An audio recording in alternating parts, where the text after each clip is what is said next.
Hello students, let's look at this question. This question asked in JEE Mains 2026, 28th of January, second shift. This question is from binomial theorem. चलिए देखते हैं इस question को. Question क्या कह रहा है? The sum of the coefficients of x raised to the power 499 and x raised to the power 500 in 1 plus x whole raised to the power 1000 plus x into 1 plus x whole raised to the power 999 plus and so on up to x raised to the power 1000. चलिए, तो अगर मैं इस series को ध्यान से observe करूं, then we'll get to know कि ये जो सीरीज बन रहा है हमारा वो एक जीपी फॉर्म कर रहा है. तो जीपी देखिए कैसे फॉर्म कर रहा है कि जैसे आप second term divided by first term करोगे तो ये क्या आएगा भाई, एक कॉमन रेशियो आएगा. यहाँ पे third divided by second term करोगे तो भी एक कॉमन रेशियो आएगा. तो यहाँ पे अगर मैं इस सीरीज का कॉमन रेशियो निकालता हूं तो कॉमन रेशियो क्या आएगा भाई, देखिए तो common ratio r is this x into 1 plus x whole raised to the power 999 divided by 1 plus x whole raised to the power 1000. ठीक है, तो ये क्या आ गया x upon this is 1 plus x. ठीक है, तो अब इस सीरीज में हमें क्या बताना है, x raised to the power 499 और x raised to the power 500 का कोफिशिएंट का सम बताना है. राइट, चलो देखते हैं अब इसका सम निकालते हैं. तो सीरीज का हम सम लिख सकते हैं. Let's say the some is s. तो सम कैसे लिखेंगे भाई, तो ये जीपी के n टर्म्स का समेशन क्या होता है, a r raised to the power n minus 1 upon r minus 1. तो यहाँ पे a का काम क्या कर रहा है भाई, 1 plus x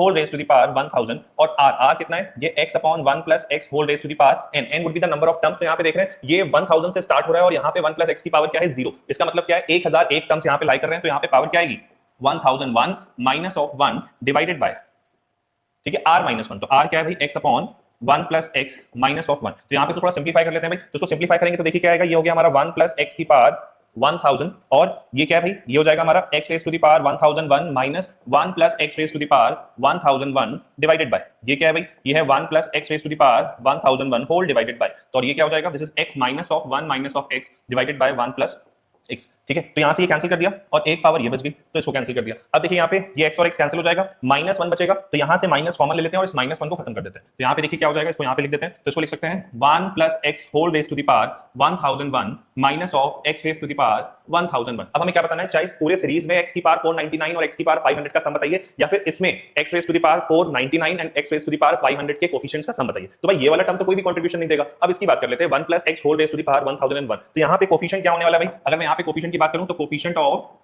x raised to the power 499 ये क्या होगा भाई, जैसे 1 plus x की पावर n में x की पावर r का कोफिशिएंट क्या होता है, NCR, वैसे यहाँ पे क्या आ जाएगा 1001 c 499. राइट, और coefficient of x raised to the power 500 क्या आ जाएगा भाई, दिस इज 1001 c 500. अब हमें इन दोनों का समेशन निकालना है. सम पूछा गया है तो सम क्या आ जाएगा, 1001 c 499 प्लस 1001 c 500. तो यहाँ पे देखिए क्या आएगा, हमने फॉर्मूला पढ़ा है NCR प्लस NCR माइनस 1. अगर ऊपर सेम चीज लिखी है नीचे एक का डिफरेंस तो इसका वैल्यू क्या होता है, ऊपर एक बढ़ा देते हैं, नीचे r और r माइनस 1 में जो बड़ी वाली चीज होती है तो ये क्या आ जाएगा r n प्लस 1 CR. तो वही चीज यहाँ पे दी गई है 1001 c 499 1001 c 500. तो इसमें क्या आ जाएगा, ऊपर एक बढ़ जाएगा और नीचे 499 और 500 में क्या बढ़ा है 500. यहाँ से आंसर क्या हो जाएगा 1002 c 500. ठीक है, तो this is the option D is the correct answer. Thank you.